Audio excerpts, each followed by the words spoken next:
Terence Crawford says he wants to fight 2 or 3 times in 2023. Will it matter if Errol Spence isn't first? What's good, everybody? It's your boy Cardinal Red Sports. Let's talk about it. Alright, y'all. So Terence Bud Crawford was recently in an interview and he spoke about his plans for 2023.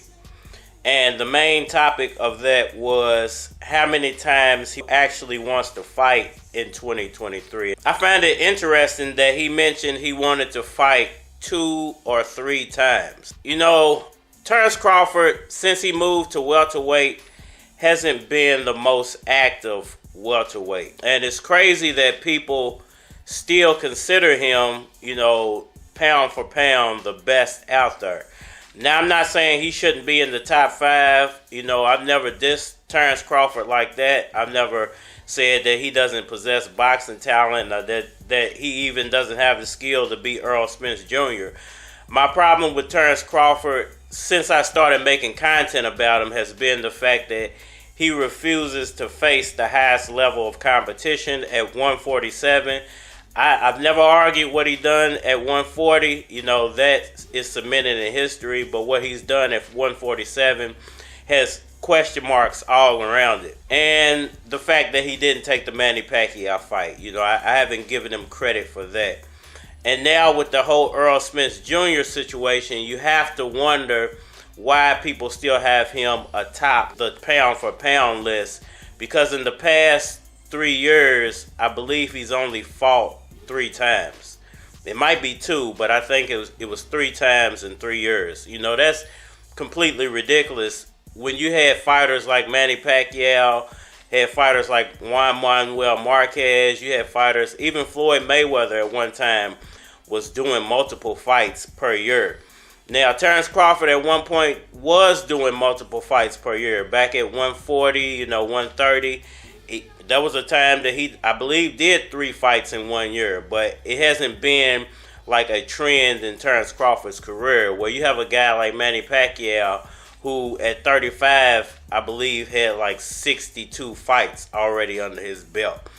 And now in retirement, he's well over 70 professional fights. You know, this has always been my gripe with Terence Crawford and Errol Spence to a lesser extent, is the fact that they haven't been extremely active. Now, Errol Spence has a myriad of excuses why. You know, some of them legitimate. You know, the car accident was a legitimate situation to where he had to be out of the ring for a significant amount of time, just for safety all around and health. You know, so I can't fault him for, you know, the car accident, even though there are people out there who make light of his car accident and call him all type of drunks and alcoholics and stuff like that, which I don't agree with, man. I feel like this about that situation. If you're affluent and you got money, man, and you want to enjoy yourself in that way, you have every right to reap the spoils of your benefits. You know, you put in a lot of work to get money, and there's nothing wrong with enjoying that money. Now, whether he should have gotten behind the wheel of a Ferrari while he was intoxicated, I bet he would even make a different decision on that today than he did at that time. But I don't think that's something that should be made fun of or made light of. I don't take the time that Errol Spence had to take out of the ring for that. I don't hold that against him, but I don't take it away from his resume. You know, I don't look at that as an asterisk or anything. But there has been periods of inactivity out of Errol Spence that have question marks around him. And this new car accident, you got to wonder why he needs 3 months, 4 months to recover from bumps and bruises. It just doesn't make sense. I can see if he said, okay, I need 6 weeks, you know, to make sure my legs are straight and everything. But 3 months is kind of astronomical to be asking and be having fans wait until your next fight. You know, I think that's kind of ridiculous. So there are periods of inactivity for Errol Spence too. When it comes to Terence Crawford, you know, the strange thing about Terence Crawford and his inactivity is the fact that I think people have held him at such a high standard. He's been pound for a long time, but his level of inactivity along with a bad competition level is like a double-edged sword. So it could kill him from both sides, because you're not fighting often, fans are not getting to see you, but yet you're still a top pound for pound. It's hard for you to build up a real audience when you're only fighting once a year. You got these younger guys that are out here, man, hungry and fighting 2 to 3 times a year and still not getting the respect that they deserve. You know, it's only a matter of time before Boots get a clash with one of these guys, and we're going to see who the real king is. But for now, you know, a guy like Terence Crawford, who's only fighting once a year, and then you're fighting lower level competition, you know, it's a means to have fans turn on you. So I don't see how he can benefit from only fighting once a year. And I totally agree that he needs to turn something around. But if he turns it around to the fact that I fought 3 times in a year, but I fought 3 David Avanesyans, I mean, does it really matter that he fought 3 times in that year? Would it matter if he fought 3 times, but he didn't fight Errol Spence? You know, my thing is, how does he even fit 3 fights into 1 year? You know, I don't see how that happens because of just the way that the welterweight division is landscaped.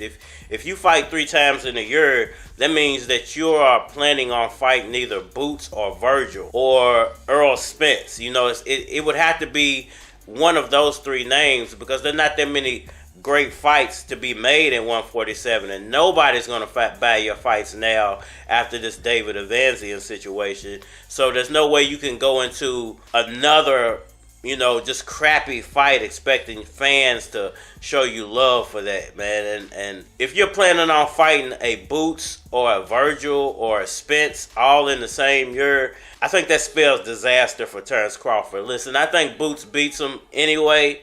But I think if he tried to do a Boots, a Virgil, and a Spence all in 1 year, you would probably see Terence Crawford get retired at the end of that year.